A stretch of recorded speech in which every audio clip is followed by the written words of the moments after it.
ሌትና ቀን በልመናዬ ሳላቋርጥ ስለማስብህ እንደ አባቶቼ አድርጌ በንጹህ ሕሊና የማመልከውን እግዚአብሔርን አመሰግናለሁ። እንባህን እያሰብኩ በደስታም ሞላ ዘንድ ላይህ እናፍቃለሁ። በአንተ ያለውን ግብዝነት የሌለበትን እምነት አስባለሁ። ይህም እምነት ቀድሞ በአያትህ በሎይድ በእናትህም በኤውንቄ ነበረባቸው፣ በአንተም ደግሞ እንዳለ ተረድቻለሁ። ስለዚህ ምክንያት እሳት እንደሚያቀጣጥል ሰው እጆቼን በመጫኔ በአንተ ያለውን የእግዚአብሔርን ስጦታ እንድታነሳሳ አሳስብሃለሁ። እግዚአብሔር የኃይልና የፍቅር ራስንም የመግዛት መንፈስ እንጂ የፍርሃት መንፈስ አልሰጠንምና።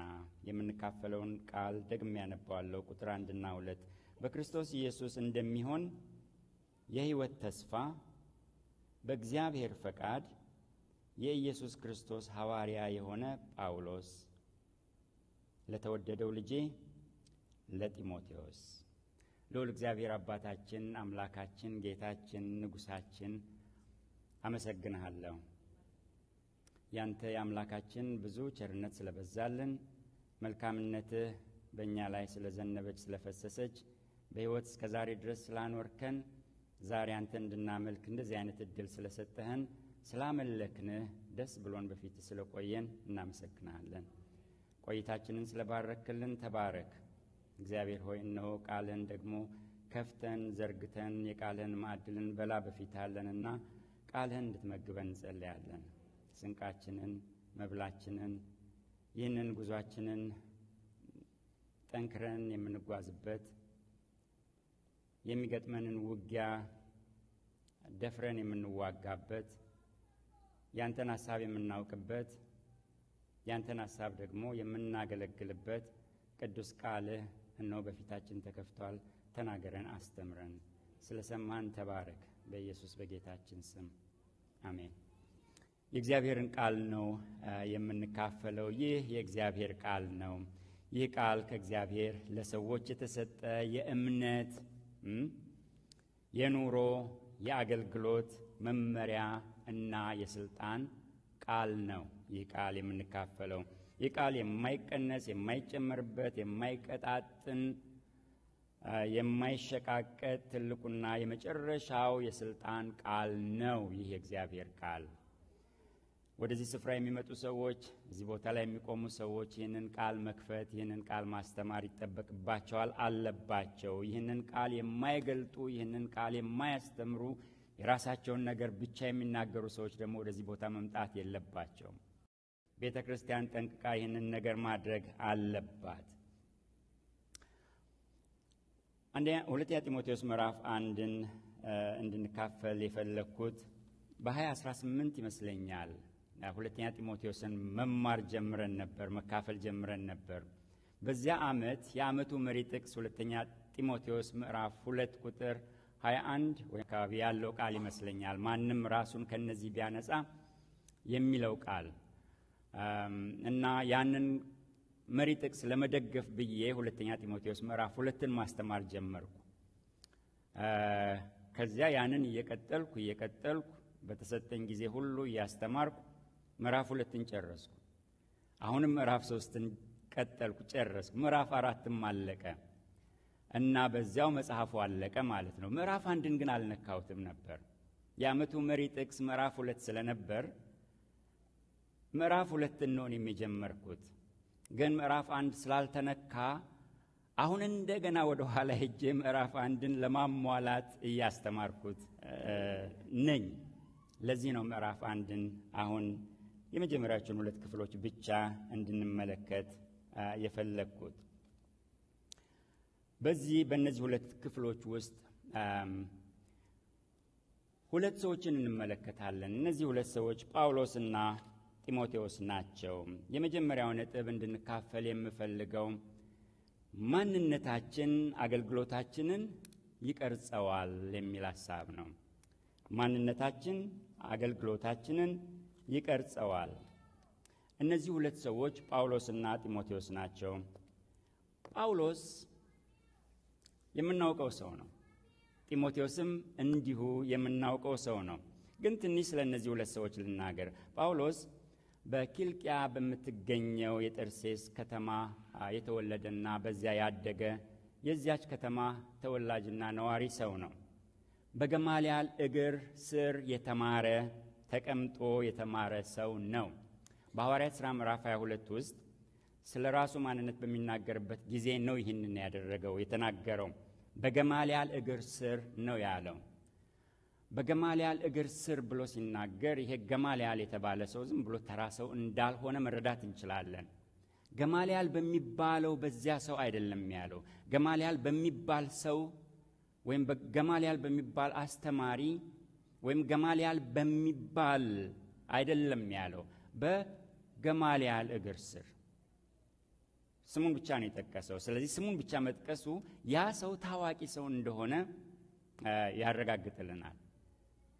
በእገሌ ስር ከተባለም የትኛው እገሌ አይባልም። ያ ሰው የታወቀ ሰው ስለሆነ በሱ እግር ስር የተማረ ምሁር ሰው ነው። ስለ ሕግና ስለ አይሁድ ሥርዓት ያለው ዕውቀት የጠለቀ ዕውቀት ነው ጳውሎስ የዚህ ሕግ የዚህ እውነት ሊቅ መሆኑን ከጽሑፎቹ መረዳት እንችላለን። ከምስክርነቱ መረዳት እንችላለን። የአባቶችን ሕግ ጠንቅቆ የተማረ ሰው ነው። በሕግ ስለሚገኝ ጽድቅ ነቀፋ ያልነበረበት ሰው ነው። ፊልጵስዩስ ምዕራፍ 3 ውስጥ ስለ ራሱ ማንነት በሚናገርበት ጊዜ ይህንን ተናገረ። ፈሪሳዊ ነው፣ ያውም ነቀፋ የሌለበት ፈሪሳዊ የነበረ ሰው ነው። ፈሪሳውያን ለሕጉ እጅግ የሚጠነቀቁና ሕጉን እጅግ የሚጠብቁ ሰዎች ናቸው። በብሉይ ኪዳን በጠቅላላ ወደ 600 በላይ 613 ይሉታል ሕጎች አሉ። እነዚህን ሕግጋት በሙሉ እያንዳንዷን በትነው እያንዳንዷን ሸንሽነው ምን ብናደርግ ነው ይህንን ሕግ ጠበቅን የምንባለው? ምንስ ብናደርግ ነው ይህንን ሕግ ጣስን የሚባለው ብለው እነዚህን ሕግጋት በሙሉ ዘርዝረው በትነው እያንዳንዲቷን ነገር ሳይቀር የሚጠብቁ ሰዎች ናቸው ፈሪሳውያን። ጳውሎስ ነቀፋ የሌለበት ፈሪሳዊ የነበረ ሰው ነው። ጉልህ ታሪክም ያለው ሰው ነው። የቤተ ክርስቲያን አሳዳጅ የነበረ ጌታን ከማወቁ በፊት አስቀድሞ እንዲያውም አገር አለፍ ድንበር ዘለል የሆነ ስደት ፈቃድ የተሰጠው ኢየሩሳሌም ያሉትን አሳስሮ ጨርሶ ወደ ደማስቆ ሲሄድ ጌታ በመንገድ ላይ የተገናኘው አገር አቋራጭ አሳዳጅ የነበረ ሰው ነው። መለወጡና ወደ ጌታ አመጣጡም ራሱ ትንግርት ነው። በእኩለ ቀን ከፀሐይ ብርሃን የሚበልጥ ብርሃን የለም። በእኩለ ቀን ግን በእኩለ ቀን ከፀሐይ የሚበልጥ ብርሃን ዓይኑን እስኪያጠፋው ድረስ የተጋፈጠው ይሄ የብርሃን ፈጣሪ የሆነው ብርሃን የተገናኘበትና የዳነበት ታሪክ ነው። ጳውሎስ የዳነበት ታሪክ ያለው ሰው ነው። መለወጡ ወደ ጌታ መምጣቱ ብቻ ሳይሆን የጻፋቸውን ነገሮች ስናነብም ወደ ጌታ ከመጣ በኋላ የተሰጠው የጸጋ ዕውቀትና መረዳትም የተለየ ሰው ነው። እነዚህን ከጻፋቸው መልእክቶቹ መረዳት እንችላለን። አገልግሎቱና መሰጠቱ የሚያስቀና ፍሬያማ የሆነ ሰው ነው ጳውሎስ ዕድሜው ስንት እንደሆነ በትክክል ባናውቅም ከጢሞቴዎስ ጋር ሲነጻጸሩ እንደ አባትና ልጅ የሚተያዩ ትልቅ ሰው ነው ጳውሎስ። በዕድሜም የጎለመሰ ምናልባት ወደ እርጅናም እየቀረበ ያለ ሰው ነው። ይህንን በሚጽፍበት ጊዜ ጳውሎስ ይህ ነው። ጳውሎስ አስደናቂ ደማቅ ቀለም ያለው ሰው ነው። ጢሞቴዎስ የልስጥራን ሰው ነው፣ የኢቆንዮን ሰው ነው። ጳውሎስና ሲላስ በደርቤን አልፈው በዚያ በኩል በሚሄዱበት ጊዜ ያገኙት ደቀ መዝሙር ነው። የተመሰገነና የተመሰከረለት ደቀ መዝሙር ነው። የሐዋርያት ሥራ ምዕራፍ 16 ውስጥ እናገኘዋለን። መጀመሪያ ከነሱ ጋር የተገናኘበትን ጊዜ። አዲስ አማኝ ግን አልነበረም ጢሞቴዎስ፣ ደቀ መዝሙር የነበረ ነው። ጢሞቴዎስ የተባለ ደቀ መዝሙር ነው የተባለው። ደቀ መዝሙር ማለት የጌታ ተከታይ ማለት ነው። ሐዋርያትም በአንጾኪያ ደቀ መዛሙርትም በአንጾኪያ ምን ተባሉ ይለናል። የሐዋርያት ሥራ ምዕራፍ 11 ቁጥር 27 ክርስቲያን ተባሉ። ምኖች ናቸው ክርስቲያን የተባሉት? ደቀ መዛሙርትም። ስለዚህ ክርስቲያን መባል ያለበት ማን ነው? ደቀ መዝሙር ነው።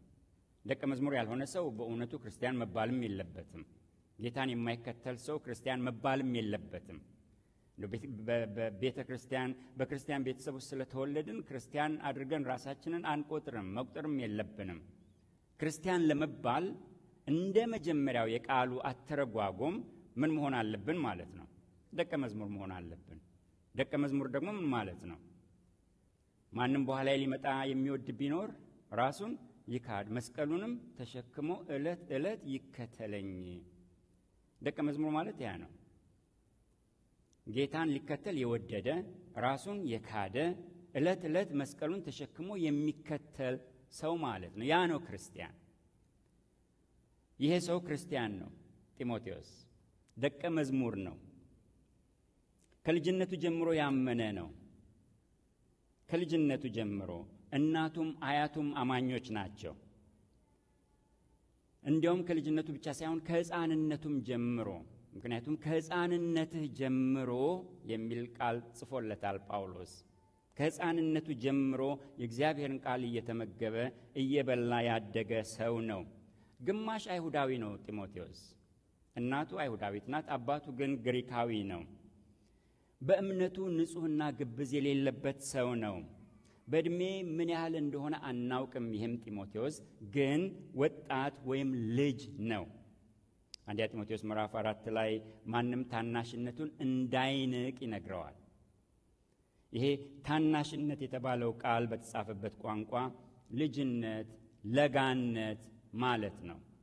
ልጅ ነው ማለት ነው። ለጋ ነው ማለት ነው። ጢሞቴዎስ ለተወደደው ልጄ ይላል። እዚህም ያነበብነው ቦታ ላይ አይደል?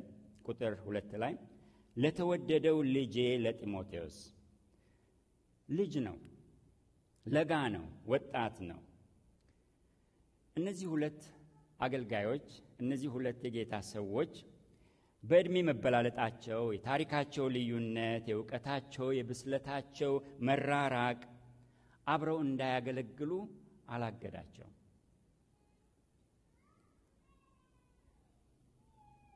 በሁለተኛው ጉዞ መጀመሪያ ጳውሎስና በርናባስ ነበር የተጓዙት። በሁለተኛው ጉዞ ጳውሎስና ሲላስ ሲጓዙ በዚህ በሁለተኛው ጉዞ ነበር አግኝተውት ይዘውት የሄዱት። ከዚያ በኋላ ከጳውሎስ ጋር በወፍራሙም በስሱም አብሮ የተጓዘ ያገለገለ ሰው ነበር ጢሞቴዎስ። በከፍታም በዝቅታም በመከራም ጊዜ በሰላምም ጊዜ አብሯቸው ያገለገለ ሰው ነው ጢሞቴዎስ። ጳውሎስ ቅድም ያየነው ይሄ ጳውሎስ፣ ይሄ ግዙፍ መንፈሳዊ ስብዕና ያለው ጳውሎስ ራሱን እቆጥ ላይ የሰቀለ ሰው አልነበረም። አዘቅዝቆ የሚያይ ሰው አልነበረም። ይሄ ውሪ፣ ይሄ ፈልፈላ የሚል አይነት ሰው አልነበረም። ጢሞቴዎስን እንደ እኩዮች ሆነው በመውጣት በመውረድ አብረው ሲያገለግሉ እናያለን። በውስጡ ያየው ነገር ነበረ። ጳውሎስ በታወቀው በገማልያል እግር ስር መማሩ፣ ጢሞቴዎስ በእናቱና በአያቱ ስር መማሩ ልዩነት አልፈጠረም። እኔ እኮ ከታወቀው አላለም። አንተ እኮ እናትህና አያትህ ናቸው ያስተማሩ አላለም። ጳውሎስ የሚያኮራው ነገር አለ፣ ግን አላኮራውም። ጢሞቴዎስን ደግሞ የሚያሸማቅቀው ነገር ትንሽነት አለ፣ ያም አላሸማቀቀውም። እነዚህ ሁለት ሰዎች አብረው ቃንጃ ሆነው ተቀናጅተው ተጠምደው ጌታ ሲያርስባቸው ሲያገለግሉ እንመለከታለን። ለየብቻቸውም አገልግለዋል።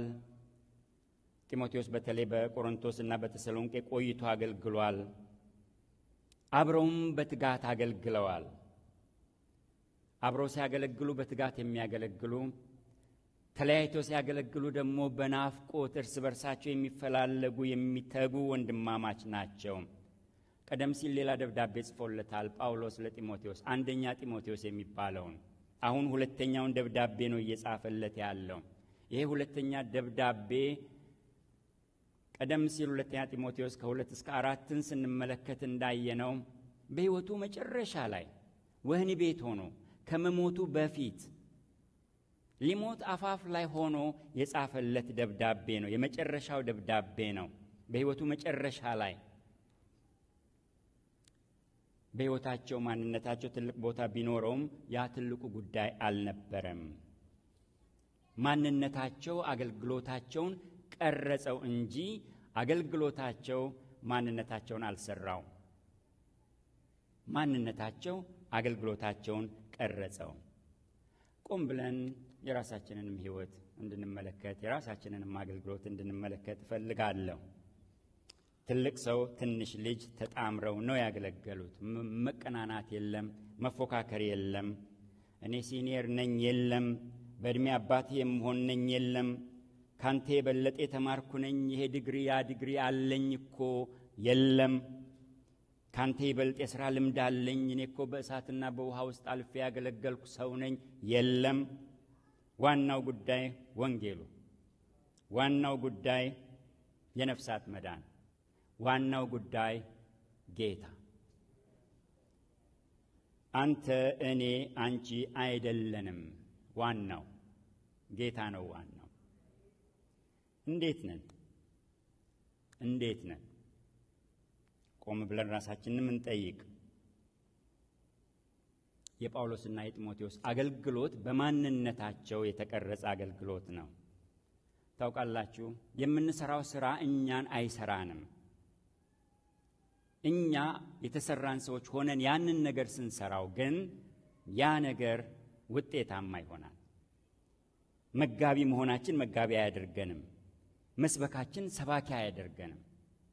ማስተማራችን አስተማሪ ከልብ አያደርገንም። መምራታችንም መሪ አያደርገንም። ልባችን ያንን ነገር ነው ወይ? ውስጣችን ያንን ነገር ነው ወይ? ያኔ የሆነውን ነገር ስናደርግ ፍሬያማ እንሆናለን። ያኔ ነፍሳት ይድናሉ፣ ወንጌል ይሮጣል፣ ሰዎች ክርስቶስን ይመስላሉ፣ ደቀ መዛሙርት ይሆናሉ። እንዴት ነን? ማንነታችን አገልግሎታችንን ይቀርጸዋል ወይ? ከአገልግሎታችን በፊት እኛ አገልጋዮች ነን ወይ? ልባችን የአገልጋይ ነው ወይ? ጳውሎስና ጢሞቴዎስ። ሁለተኛው ነጥባችን የሕይወት ተስፋ አለ። ጳውሎስ ይህንን ደብዳቤ በሚጽፍለት ጊዜ በክርስቶስ ኢየሱስ እንደሚሆን የሕይወት ተስፋ በክርስቶስ ኢየሱስ እንደሚሆን የሕይወት ተስፋ የኢየሱስ ክርስቶስ ሐዋርያ የሆነ ጳውሎስ ሐዋርያነቱ ስለ ተስፋ ነው። የጳውሎስ ሐዋርያነት ስለ ሕይወት ተስፋ ነው። የሕይወት ተስፋ ያለበት አገልግሎት ነው። ያም ተስፋ በክርስቶስ ኢየሱስ የሚሆን ተስፋ ነው። ተስፋው የሕይወት ተስፋ ነው። በክርስቶስ የሆነ የሕይወት ተስፋ። ተስፋ ማለት ያልጨበጥነው፣ ያልያዝነው፣ የምንጨብጠው የተገባልን ቃል ማለት ነው። ተስፋ ማለት ያ ነው። ቃል ተገብቶልናል። ምኞት አይደለም፣ የሚፈጸም ነገር ነው። ያ የሚፈጸም ቃል ማለት ነው። የሕይወት ተስፋ ከተባለ ሕይወት ያለበት ቃል ተሰጥቶናል፣ ወይም ደግሞ የምንጨብጠው የምንቀዳጀው ሕይወት የተሰጠን ሰዎች ነን። ሕይወት ማለት ወይም የሕይወት ተስፋ ማለት እንደው ዝም ብሎ መተንፈስ አይደለም፣ ወጥቶ መግባት አይደለም፣ በካሌንደር ላይ ያለ ቀን መቁጠር አይደለም፣ ዓመትና ዓመታትን መቁጠር አይደለም፣ ከዚያ ኖረን መተንፈስ አቁመን ከዚች ምድር የምንሰናበትበት ነገር አይደለም። ይህ የሕይወት ተስፋ በክርስቶስ ኢየሱስ ያለ የሕይወት ተስፋ ነው። በክርስቶስ ያለ የሕይወት ተስፋ፣ የክርስቶስ ሕይወት በእርሱ ስናምን ያገኘነው የተቀበልነው የዘላለም ሕይወት ተስፋ። ይህ የሕይወት ተስፋ ያለን ሰዎች ነን። ይህ የሕይወት ተስፋ ያለን ሰዎች ነን። በክርስቶስ ኢየሱስ እንደሚሆን የሕይወት ተስፋ ልብ በሉ ጳውሎስ ይህንን እያለ ያለው ይህንን ደብዳቤ እየጻፈለት ያለው በሕይወቱ መጨረሻ ላይ ሆኖ ነው። በሕይወቱ መጨረሻ ላይ ሆኖ በመስዋዕት እንደሚደረግ በእኔም ሕይወት ይደረጋልና ልሄድ ቀርቤያለሁና ሩጫዬን ጨርሻለሁ፣ ሃይማኖትን ጠብቄያለሁ እያለ ገና ሊጽፍለት ያለ ሰው ነው። ይህንን እያለው ያለው የሕይወት ተስፋ ትንሽ ጊዜ ነው የቀረው። ምዕራፍ 4 ቁጥር 6 ላይ እንደሚናገረው ጳውሎስ የሚናገረው ይሄ የሕይወት ተስፋ የምድራዊ ሕይወት ተስፋ አይደለም። መዝሙር 90 ቁጥር 10 ላይ እንደተጻፈው የዘመኖቻችንም ዕድሜ 70 ዓመት ቢበረታ 80 ከዚያም ካለፈ ድካምና መከራ ነው፣ ከኛ በቶሎ ያልፋልና እኛም እንገሰጻለንና እንደተባለው አይነት ሕይወት አይደለም። የ70ና የ80 ዓመት ዕድሜ ተሰፍሮ ተለክቶ የተሰጠን ሰዎች አይደለንም። የ120ና የ200 ዓመት ዕድሜ ተለክቶ የተሰጠን ብንሆንም እንኳ ያቺ ኢምንት ናት ከዚያኛው ጋር በሚወዳደርበት ጊዜ። እንደነ አዳም እንደነ ማቱሳላ 760 ዓመት 700 ምናምን ዓመት ብንኖርም እንኳ ያ ሕይወት ከዚህ ሕይወት ጋር በሚወዳደርበት ጊዜ ኢምንት ናት። በውቅያኖስ ውስጥ እንዳለች ጠብታ ናት። ይሄ ሕይወት አጭር ነው፣ ያልቃል፣ ያልፋል። የደስታ የፍስሐ የምቾት የድሎት የቅንጦት ይሁን ወይም የጭንቀት የስቃይ የመማቀቅ የመከራ የጤንነት ይሁን የህመም ያበቃል። ይህ ሕይወት ያበቃል። የምንኖረውን ያህል ዕድሜ ኖረን ጨርሰን እንሄዳለን። ከዚያስ ሕይወት አያበቃም፣ ሕይወት ይቀጥላል። ይህ በክርስቶስ የሚሆን የሕይወት ተስፋ የዘላለም ሕይወት ተስፋ የሚባለው ነገር የሕይወት አመለካከታችንን ካላስቀየረን ሌላ ምንም ነገር አያስቀይረውም። የሕይወት አመለካከታችንን ይሄ ደማቅ እውነት ነው። ይህንን እንጨብጠው፣ ይህንን እውነት እንያዘው። በመከራ ውስጥ ነን፣ በስቃይ ውስጥ እያለፍን ነን። አንዘን፣ ቶሎ ያልቃል። መከራውም ሐዘኑም ስቃዩም ችግሩም ትተነው የምንሄደው በደስታ ውስጥስ እየዋኘን ነን፣ በሐሴት በፍስሐ ውስጥ ነን። አብዝተን አንደሰት። በዚያ ነገር ብቻ ደስታችንን አንጣለው። ይሄም ያልፋል። እሱም ለትንሽ ጊዜ ነው። ከዚህ ደስታ ጋር የማይወዳደር ደስታ፣ ከዚህ ፍስሐ ጋር ከዚህ ሐሴት ጋር የማይወዳደር ሐሴት ይጠብቀናል። ፍጻሜ የለውም፣ መጨረሻ የለውም፣ ይጠብቀናል። ስለዚህ በዚህ ምድር በምናልፍበት ጊዜ የምናልፍበት አባጣ ጎርባጣ ህመም፣ ችግር፣ መከራ፣ ስቃይ ወይም ይሄ የምንፏልልበት የምንደሰትበት ጤንነታችን፣ ደስታችን፣ ቤታችን፣ መኪናችን፣ ምናችን ያም አያሳዝነን፣ ይህም አያስደስተን። ይመጣል፣ ይሄዳል። ለትንሽ ጊዜ ተደስተንበት ትተነው የምንሄደው ነው። ያኛው ግን ሌላ ነው። ያኛው ግን የማያልቀው ነው። ያኛው ግን ፍጻሜ የሌለው ነው። የዘላለም ሕይወት ተስፋ የሚባል ልብስ የለበስን ሰዎች ነን። ጳውሎስ የዚህ ሕይወት ተስፋ አገልጋይ የሆነ አገልጋይ ነው። በክርስቶስ ኢየሱስ እንደሚሆን የሕይወት ተስፋ በእግዚአብሔር ፈቃድ የኢየሱስ ክርስቶስ ሐዋርያ የሆነ ጳውሎስ አለ። በክርስቶስ ኢየሱስ እንደሚሆን የሕይወት ተስፋ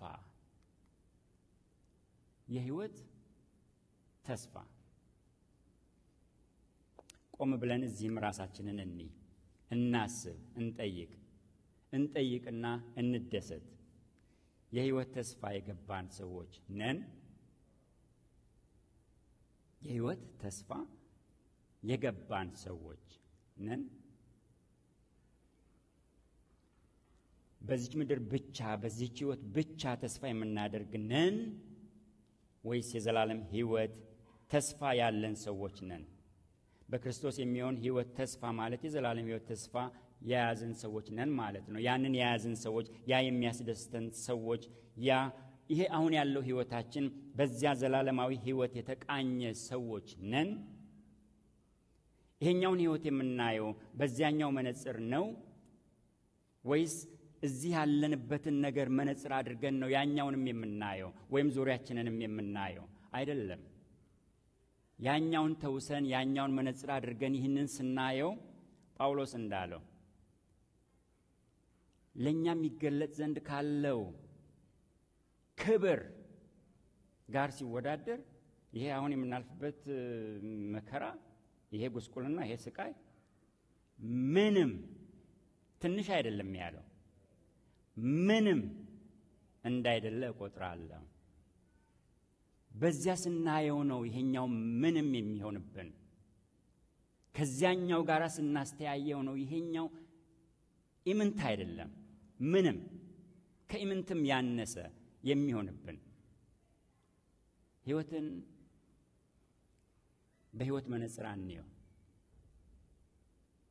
ህይወትን በዘላለም መነጽር እንየው። ያኔ ህይወት ልዩ ይሆናል። ያኔ ከክርስቶስ ጋር መሄድ ልዩ ይሆናል። ያኔ ደቀ መዝሙርነት ልዩ ይሆናል። 70 ዓመት 80 ዓመት ምንድን ናት? ምን ከምን ጋር ነው የምናወዳድራት? ከምን ጋር ነው የምናስተያያት? ይህ ህይወት እንደዚህ ብሎ የመጣ ህይወትም አይደለም። በመስቀል ላይ አምላክ ስጋ የለበሰ ሰው የሆነ አምላክነቱን ሳይተው ሰው የሆነ ጌታ የከፈለው ዋጋ ነው። ያ ከገባን ይቺ በምድር ላይ የምንኖራት ትንሿ ዘመን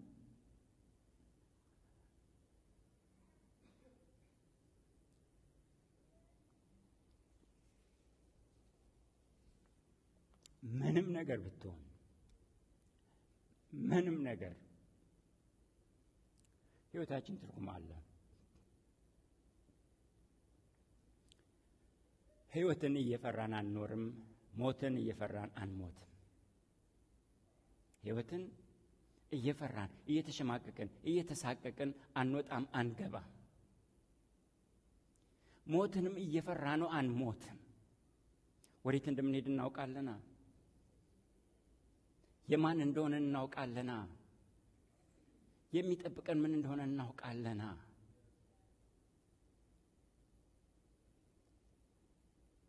የህይወት ተስፋ አርማችን ባንዲራችን ነው። ሁለተኛው ነጥብ ይህ ነው። ሶስተኛው የእግዚአብሔር ፈቃድ መሪያችንና ያዣችን ነው። ጳውሎስ ምን አለ? በክርስቶስ ኢየሱስ እንደሚሆን የህይወት ተስፋ በእግዚአብሔር ፈቃድ። የኢየሱስ ክርስቶስ ሐዋርያ የሆነ ጳውሎስ በማን ፈቃድ? በእግዚአብሔር ፈቃድ። በእግዚአብሔር ፈቃድ ሐዋርያ የሆነ ጳውሎስ ሐዋርያ ነው። ሐዋርያ የሆነው ግን በእግዚአብሔር ፈቃድ ነው።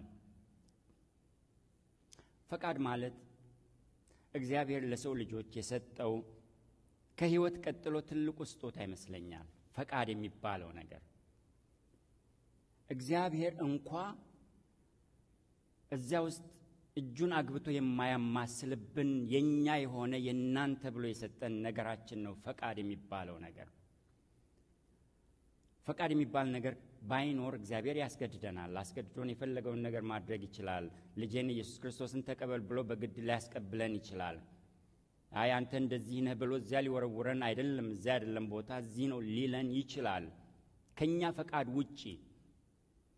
እግዚአብሔር ሉዓላዊ መሆኑን እናውቃለን። አዎ ሉዓላዊ ነው። ግን ሳያስፈቅድ ወይም ደግሞ የኛን ፈቃድ አልፎ እኛ እምቢ እያልን ወደ መንግስተ ሰማያት ውስጥ አያስገባንም። እምቢ እያልን አልፈልግህም አልወድህም እያልን በግድ ውደደኝ ብሎ እንድንወደው አያደርገንም። ግን ፈቃዱ ምንድነው ብለን የኛን ፈቃድ ለሱ ፈቃድ በመናስገዛበት ጊዜ ያኔ ህይወት ይጣጣማል።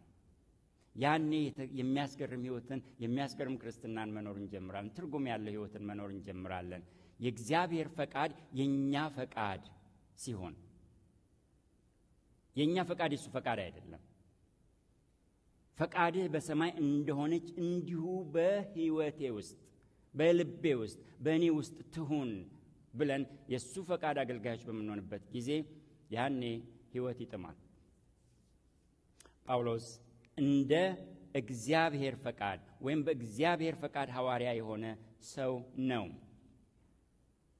ሐዋርያ የሚለው ቃል ሁለት ትርጉም አለው ወይም ሁለት አይነት ሐዋርያት አሉ። የመጀመሪያዎቹ ሐዋርያት 12ቱ የጌታ ሐዋርያት ናቸው። 12ቱ የጌታ ሐዋርያት ናቸው። እነዚህ 12 በስም ይታወቃሉ። ወንጌላት ውስጥ ተጽፈዋል። ማቴዎስ 10፣ ማርቆስ 3፣ ሉቃስ 6፣ የሐዋርያት ሥራ ምዕራፍ 1 ውስጥም ተጽፈዋል። ስማቸው 12 ናቸው። ከ12ቱ አንዱ ወደቀ፣ በፈንታው ሌላ ተመረጠ። 12 ከነዚያ ከ12ቱ ውጪ ሌላ ሐዋርያ የሚባል ነገር የለም። ሁለተኛ ሐዋርያት የሚባሉም አሉ። ሁለተኛዎቹ ሐዋርያት ቤተ ክርስቲያን የላከቻቸው ሐዋርያት ናቸው። ቤተ ክርስቲያን ወንጌል አስይዛ ቀኝ እጇን ሰጥታ ከናንተ ጋር ነን፣ እኛ ልከናችኋል፣ እኛ አብረናችሁ እንሆናለን፣ በሚያስፈልጋችሁ ነገር እንጸልያለን፣ እናንተ እዚያ ወንጌልን በምትሰብኩበት ጊዜ እኛ እዚህ ስለናንተ እንዋጋለን። እዚያ ጦርነት ነው። እዚያ ተራራ ላይ ሙሴ ጸልይ እንደነበር ኢያሱ ታች ሲዋጋ፣ እናንተ ሂዱ ዘማቾች ናችሁ፣ እኛ ደግሞ ስንቃችሁን እንሰንቃለን፣ አገልግሉን እንልክላችኋለን፣ አብረናችሁ እንሆናለን ብላ ቤተ ክርስቲያን የላከቻቸው ሐዋርያት፣ ወንጌል ወዳልደረሰበት ቦታ የሚሄዱ ሰዎች፣ የተላኩ ሰዎች። ሐዋርያ ማለት ቃሉ ራሱ ትርጉሙ ራሱ የሄደ ማለት ነው፣ የተላከ ማለት ነው። በግሪክ ቋንቋ አዲስ ኪዳን በተጻፈበት አፖስቶሎስ ማለት የተላከ የሄደ መልእክተኛ ልዑክ ማለት ነው። በግዕዙም በእኛው ቋንቋ ሐዋርያ ማለት ሐወረ ሆረ ሄደ ማለት ነው። የሄደ የተላከ መልእክተኛ ማለት ነው። የተላከ ልዑክ። ማነው ላኪው? ቤተ ክርስቲያን ናት። ቤተ ክርስቲያን በምትልክበት ጊዜ ያንን ሰው ጸጋውን አይታ፣ ሸክሙን አይታ፣ አደራውን አይታ፣ ኃላፊነቱን አይታ፣ እግዚአብሔር የጠራውን ጥሪውን አይታ ነው የምትልከው። ስለዚህ ቤተ ክርስቲያን ከመላኳ በፊት ያ ሰው ቀድሞውኑ ምኑ አለ ውስጡ ማለት ነው። ወንጌሉ አለ፣ ሸክሙ አለ፣ አደራው አለ፣ ኃላፊነቱ አለ፣ ጥሪው አለ፣ ትምህርቱም አለ። ያንን ሰው ነው የምትልከው ቤተ ክርስቲያን። ስለዚህ ያ ሰው በእግዚአብሔርም ፈቃድ በቤተ ክርስቲያንም ላኪነት ነው የሚላከው። በእግዚአብሔር ፈቃድ የኢየሱስ ክርስቶስ ሐዋርያ የሆነ ጳውሎስ ሐዋርያ የሆነው በቤተ ክርስቲያን ላኪነት ብቻም አይደለም። ቤተ ክርስቲያን ልከዋለች። የሐዋርያት ሥራ ምዕራፍ 13 ውስጥ የአንጾኪያ ቤተ ክርስቲያን ስትልከው እናያለን። የአንጾኪያ ቤተ ክርስቲያን ናት ላኪዋ። ስለዚህ ሄዶ አገልግሎ ዞሮ ተመልሶ መጥቶ ወደ አንጾኪያ ሲነግራቸው ሄዶ እንደገና ዞሮ 2 3 ዙር 4 ዙር በአራተኛው ነው ወደ ሮም የሄደው። 3 ዙሮች ሄዶ አገልግሎ በሚመጣበት ጊዜ ወደ አንጾኪያ ነው የሚመጣው። ለጌታና ለቃሉ አደራ ወደ ተሰጠበት ወደዚያች ቤተ ክርስቲያን ወደ ላከችው ወደ አሰማራችው ቤተ ክርስቲያን ነው የሚመጣው። የተላከ በእግዚአብሔር ፈቃድ በሰው ፈቃድ አይደለም። በሰው ፈቃድ አይደለም። ቤተ ክርስቲያን ልከዋለች። ግን ቤተ ክርስቲያን ስለላከችው ብቻም አይደለም ሐዋርያ የሆነው። በእግዚአብሔር ፈቃድ አስቀድሞ እግዚአብሔር እንደሚልከውም ነግሮታል። የሐዋርያት ሥራ ምዕራፍ 22 ቁጥር 17 ላይ እርሱም አለ ምስክርነቱን ሲሰጥ ጳውሎስ፣ እርሱም ጌታ ማለቱ ነው፣ ሂድ እኔ ወደ አሕዛብ ከዚህ ወደ ሩቅ እልክሃለሁና አለኝ። እልክሃለሁና፣ ይህ እልክሃለሁና የሚለው ቃል ሐዋርያ የሚለው ቃል ነው። መልእክተኛ የሚለው ቃል ነው። የተላከ የሚለው ቃል ነው። ቤተ ክርስቲያን ላከችው። በእግዚአብሔር ፈቃድ አስቀድሞ የተላከ ሰው ነው ይህ ጳውሎስ። ይህንን በእግዚአብሔር ፈቃድ የእግዚአብሔር ሐዋርያ የወንጌል አገልጋይ የመሆኑን ነገር ጳውሎስ ደጋግሞ ይናገራል። በብዙ ቦታዎች ጽፎታል። እንደ ሰው ሳይሆን እንደ እግዚአብሔር ፈቃድ አገልጋይ መሆኑን ጳውሎስ ለሮሜ፣ ለቆሮንቶስ፣ ለገላትያ፣ ለኤፌሶን፣ ለቆላሲስ ለአምስቱም ቤተ ክርስቲያኖች ሲጽፍ እንደ እግዚአብሔር ፈቃድ፣ በእግዚአብሔር ፈቃድ፣ እንደ ሰው ፈቃድ ያይደለ የክርስቶስ ሐዋርያ መሆኑን ተናግሯል። በተለይ ለቆሮንቶስ ቤተ ክርስቲያን ሰዎች ይህንን ደጋግሞ ነግሯቸዋል። ምክንያቱም የቆሮንቶስ ቤተ ክርስቲያን ሰዎች ጥያቄ ነበራቸው በሐዋርያው በጳውሎስ ላይ። እንዲያውም ለእነሱ ሲናገር ለሌላው ባልሆን ለእናንተስ ነኝ አለ። ለእናንተ ሐዋርያ ነኝ። ምክንያቱም ይንቁታል እነዚህ ሰዎች፣ የሚለውን ነገር አይቀበሉትም። እርስ በርሳቸው ሽኩቻም አለ። እኔ የጳውሎስ ነኝ የሚል አለ፣ እኔ ደግሞ አይደለሁም የእገሌ ነኝ የሚል፣ የኬፋ ነኝ፣ የአጵሎስ ነኝ። ከነዚህ ደግሞ አንዳንዶቹ ወጣ ብለው አይ እኔ ማንም አይደለሁም የክርስቶስ ነኝ የሚሉም አሉ። ጳውሎስ ለእነዚህ ሰዎች አብዝቶ ደጋግሞ ይነግራቸዋል። ምንም ነገራችን እንደ እግዚአብሔር ፈቃድ ነው። እንደ እግዚአብሔር ፈቃድ የሚለውን ነገር ቆም ብለን ስናስብ ጳውሎስ በእግዚአብሔር ፈቃድ ነው የሆነው። በእኛ ሕይወትስ የእግዚአብሔር ፈቃድ ይፈጸማል? ፈቃድህ በሰማይ እንደሆነችው እንዲሁም በሕይወቴ፣ በቤቴ፣ በኑሮዬ፣ በአገልግሎቴ ትሁን የምንል ሰዎች ነን? ጳውሎስ ለቆላሲስ ሰዎች ሲናገር ቆላሲስ ምዕራፍ 1 ቁጥር 9 ላይ የፈቃዱ ዕውቀት መንፈሳዊ ጥበብንና አእምሮን ሁሉ እንዲሞላባችሁ እየለመንን ስለ እናንተ ጸሎትን አልተውንም አለ። ምኑ? የፈቃዱ ዕውቀት፣ የእሱን ፈቃድ የምታውቁበት ዕውቀት እንዲሞላባችሁ እየለመንን ስለ እናንተ መጸለይ አላቆምንም እንዳለው የፈቃዱ ዕውቀት እንዲሞላብን አንዳችን ለሌላችን እንጸልያለን። እኛስ ለራሳችን የምንጸልይ ሰዎች ነን? እንደ ፈቃዱ ስንመላለስ ፈቃዱን እናውቃለን። ፈቃዱን ስናውቅ ምን መጸለይ እንዳለብን እንኳን እናውቃለን። ዮሐንስ በሚናገርበት ጊዜ አንደኛ ዮሐንስ ምዕራፍ 5 ቁጥር 14 ላይ እንደ ፈቃዱ አንዳች ብንለምን እንዲሰማልን እናውቃለን ይላል። እንደ ፈቃዱ የሆነ ጸሎትን እንኳ መጸለይ እንድንችል ፈቃዱን ማወቅ አለብን። ፈቃዱን እንድናውቅ ደግሞ ከሁሉም በላይ ማወቅ ያለብን ፈቃዱ የተገለጠበትን ቅዱስ ቃሉን ነው። እናውቃለን ያኔ ፈቃዱን። ይሄ እግዚአብሔር ፈቃድ ነው ወይስ አይደለም የሚለው ነገር እንቆቅልሽ አይሆንብንም፣ አይናዋጅ አይሆንብንም። ይሄ ነው ወይስ ያ የሚለው ነገር አያስቸግረንም ለመለየት። ሶስተኛው ይህ ነው። እንደ እግዚአብሔር ፈቃድ ጳውሎስ የጌታ ሐዋርያ ነበር፣ የክርስቶስ ሐዋርያ ነበር። የእግዚአብሔር ፈቃድ በእኛ ላይ ባለስልጣን ናት። የእግዚአብሔር ፈቃድ በእኛ ላይ ትሰለጥናለች። የእግዚአብሔር ፈቃድ አገልጋዮች ነን። አራተኛው ነጥብ የመጨረሻው፣ ባለቤት ከኖረን እኛ የኛ አይደለም። ጳውሎስ ምን አለ? በክርስቶስ ኢየሱስ እንደሚሆን የሕይወት ተስፋ በእግዚአብሔር ፈቃድ የኢየሱስ ክርስቶስ ሐዋርያ የሆነ ጳውሎስ። የማን? የኢየሱስ ክርስቶስ ሐዋርያ የሆነ ጳውሎስ። የማን ሐዋርያ? የኢየሱስ ክርስቶስ ሐዋርያ። የሚለው ቃል ምንን ነው የሚያሳየው? ባለቤትን ነው የሚያሳየው። የማነህ ማነህ ብቻ ሳይሆን የማነህ ሐዋርያ ነው። ማንነቱን የሚገልጥ ቃል ነው፣ መታወቂያው ነው። ግን የማን ሐዋርያ? ነጥቡ እዚያ ላይ ነው። የማን ሐዋርያ? ዛሬ የሐዋርያ የሚለው ቃል በጅምላም በችርቻሮም የሚሸጥበት ዘመን ላይ ነው ያለነው። ቅድም ስለ ሐዋርያ ስንመለከት ሁለት አይነት ሐዋርያት አሉ ብያቸዋለሁ። የመጀመሪያዎቹ 12ቱ ናቸው። ከ12ቱ ሌላ ምንም የለም። የተዘጋ የታተመ ነገር ነው። ክፍት የሥራ ቦታ ለዚያኛው የለም።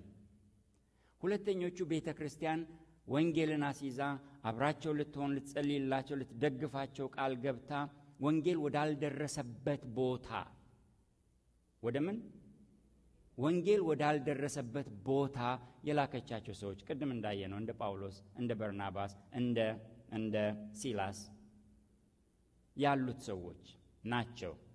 ሐዋርያም ተብለዋል ጳውሎስና ሲላስ የሐዋርያት ሥራ ምዕራፍ 14 ላይ ሐዋርያትም ጳውሎስና ሲላስ ተብለዋል። ሲላስም ሐዋርያ ነው። ምን ተደርገው ስለሄዱ? ተልከው ስለሄዱ። እነዚህ ሁለት አይነት ሐዋርያት ናቸው። ዛሬ ግን ሐዋርያ የሚባል ብዙ የምንሰማው ብዙ የምናየው ነገር አለ። እነዚህን ሐዋርያት ከነዚያ ከሁለቱ ጋር ማስተያየት ብቻ ሳይሆን አሁን ካልኩት ነገር ጋር ከባለቤትነት ጋር አያይዘን እንመልከታቸው። የማን ናቸው እነዚህ ሰዎች? የማን ናቸው? የክርስቶስ ናቸው? የክርስቶስን ሐሳብ ነው የሚያገለግሉት? የክርስቶስን ሥራ ነው የሚሰሩት? የክርስቶስን ወንጌል ነው የሚሰብኩት? ወይስ የራሳቸው ናቸው? እነዚህ ሰዎች ባለቤት አላቸው ወይስ ተፈተው የተለቀቁ ሰዎች ናቸው? አላቸው ባለቤት? ይህን መጠየቅ አለብን። ለመጠየቅ ደግሞ መፍራት የለብንም። መሸማቀቅም መሳቀቅም የለብንም። የማን ሐዋርያ ነህ? የማን ብለን ለመጠየቅ መፍራት የለብንም። ጳውሎስ የማን ሐዋርያ ነኝ አለ? የክርስቶስ ኢየሱስ ሐዋርያ ነኝ አለ። እኔ የኔ አይደለሁም ማለቱ ነው። በሌላ ቦታ ራሱን ሐዋርያ ብቻ ሳይሆን ባሪያም አድርጎ ይጽፋል። ለምሳሌ ፊልጵስዩስ ምዕራፍ 1 ቁጥር 1 ላይ ጳውሎስ ራሱን የክርስቶስ ኢየሱስ ሐዋርያና ባሪያ አድርጎ ሲጽፍ እንመለከታለን። ሐዋርያም ይለዋል እዚያ ቦታ ላይ፣ ባሪያም ይለዋል። ባሪያ በዚያ ጊዜ በእነሱ ዘመን ያንን መልእክት በሚጽፍበት ዘመን ባሪያ ማለት ከዕቃ እኩል ነው። የባለቤቱ ንብረት ነው። ባለቤቱ የፈለገውን ነገር ያደርገዋል። ሂድ ሲለው ይሄዳል፣ ና ሲለው ይመጣል፣ ቁም ሲለው ይቆማል፣ ዝለል ሲለው ይዘላል፣ ተቀመጥ ሲለው ይቀመጣል፣ ተኛ ሲለው ይተኛል። ከፈለገ ይመታዋል፣ ከፈለገ ይሸጠዋል አትርፎ፣ ካልፈለገ የፈለገውን ነገር ማድረግ ይችላል፣ መግደልም ይችላል። ባሪያ እንደ ንብረት ነው የሚቆጠረው። በዚያ ጊዜ ጌታ ባሪያውን ቢገድል በሕግ አይጠየቅም። በዚያ ዘመን በሕግ አይጠየቅም። ሰው ገደለ አይደለም የሚባለው፣ ዕቃ ሰበረ ነው የሚባለው፣ የሆነ ነገር አበላሸ ነው የሚባለው እንጂ ሰው እንደገደለ ተደርጎ በወንጀለኝነት አይከሰስም። ባሪያ ሲል ጳውሎስ ያንን ማለቱ ነው። ጌታዬ በእኔ ላይ የፈለገውን የማድረግ ስልጣን አለው። እኔ ፈቃድ የለኝም፣ ፈቃጁ እሱ ነው። እኔ ስልጣን በእኔ ላይ የለኝም፣ ባለስልጣኑ እሱ ነው። እኔ የእሱ ነኝ ማለት ነው። ባለቤትን ስናስብ ይህንን ነው ማሰብ ያለብን። የማንን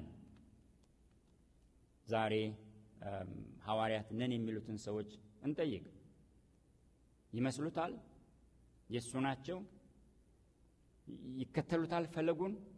ቁርጥ ራሳቸውን ወይስ ቁርጥ ኢየሱስን ናቸው? እነዚህ ሰዎች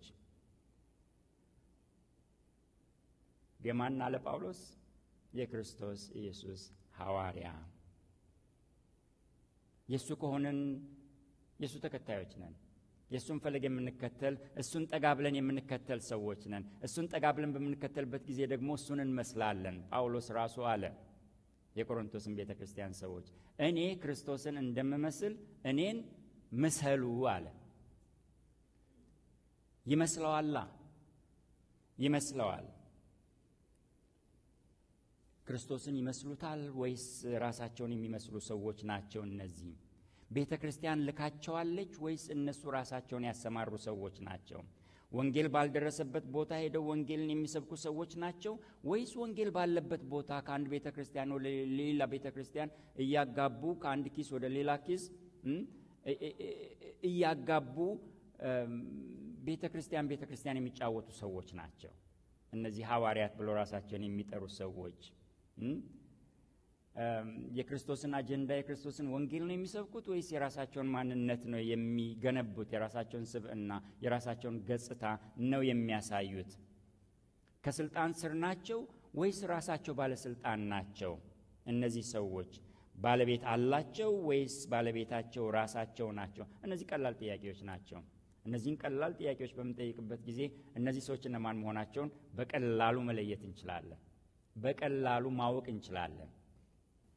4 ነገሮችን ነው የተካፈልነው ዛሬ። 4ቱ ነገሮች እነዚህ ናቸው። የማንነታችን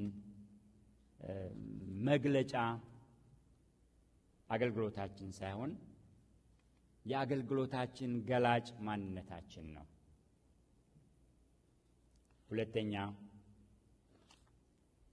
የሕይወት ተስፋ አርማችን ነው። የሕይወት ተስፋ የምናውለበልበው ባንዲራችን ነው። የዘላለም ሕይወት ተስፋ ያለን ሰዎች ነንና። ሶስተኛው የእግዚአብሔር ፈቃድ መመሪያችን ነው። የእግዚአብሔር ፈቃድ ያ ገዢያችን ነው። የመጨረሻው ባለቤት ያለን ሰዎች ነን። ባለቤት ያለን ሰዎች ነን። የሰማነውን ቃል እግዚአብሔር ይባርክልን። እንጸልይ።